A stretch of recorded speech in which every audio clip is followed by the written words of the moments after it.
রায়হান রাফি তমা মির্জার প্রেমটা আর নেই। নির্মাতা রায়হান রাফি ও চিত্রনায়িকা তমা মির্জার প্রেমের খবর ওপেন সিক্রেট ছিল চলচ্চিত্র পাড়ায়। বিভিন্ন সময়ে একে অন্যের প্রতি পরোক্ষভাবে ভালোবাসার কথা জানান দিয়েছেন। যদিও রায়হান রাফি ও তমা মির্জা তাদের রসায়নকে সবসময় জাস্ট ফ্রেন্ড বলে আখ্যা দিয়ে এসেছেন। তাই বলে ভক্তদের নজর তো আর এড়াতে পারেননি। দুইজন তারকাই তাদের জীবনের বিশেষ দিনগুলোতে একে অন্যের পাশে থেকেছেন, নানা সারপ্রাইজের আয়োজন করেছেন। তবে সম্প্রতি তমার সঙ্গে নাকি সম্পর্কের অবনতি হয়েছে রাফির। দুজনের মাঝে বন্ধুত্বটা থাকলেও প্রেমটা আর নেই। এই নির্মাতার বক্তব্যে উঠে আসলো তেমনই চিত্র।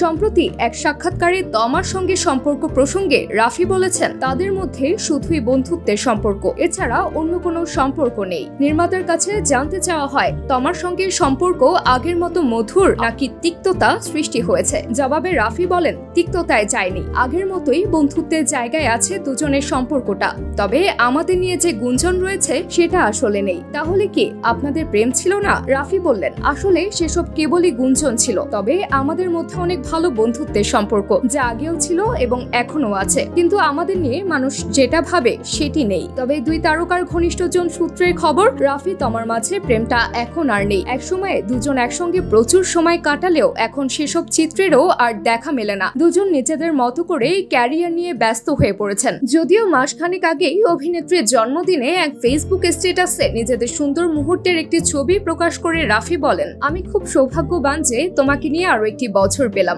উদযাপন করো। রাফির এই পোস্ট শেয়ার করা মাত্রই কৃতজ্ঞতা প্রকাশ করেন তমা মির্জা। মন্তব্যের ঘরে এই অভিনেত্রী লেখেন, আমিও তোমাকে পেয়ে অনেক ভাগ্যবান রাফি। রায়হান রাফির পরিচালনায় প্রথমবার তমা মির্জা অভিনয় করেন খাঁচার ভেতর অচিন পাখি ওয়েব ফিল্মে। পরে আবার তাদের দেখা যায় 7 নম্বর ফ্লোর সুড়ঙ্গ সিনেমায়। গত বছর মুক্তি পেয়েছিল সিনেমাটি। এই সিনেমায় আফরান নিশোর সঙ্গে জুটি বেঁধে অভিনয় করেছিলেন তমা।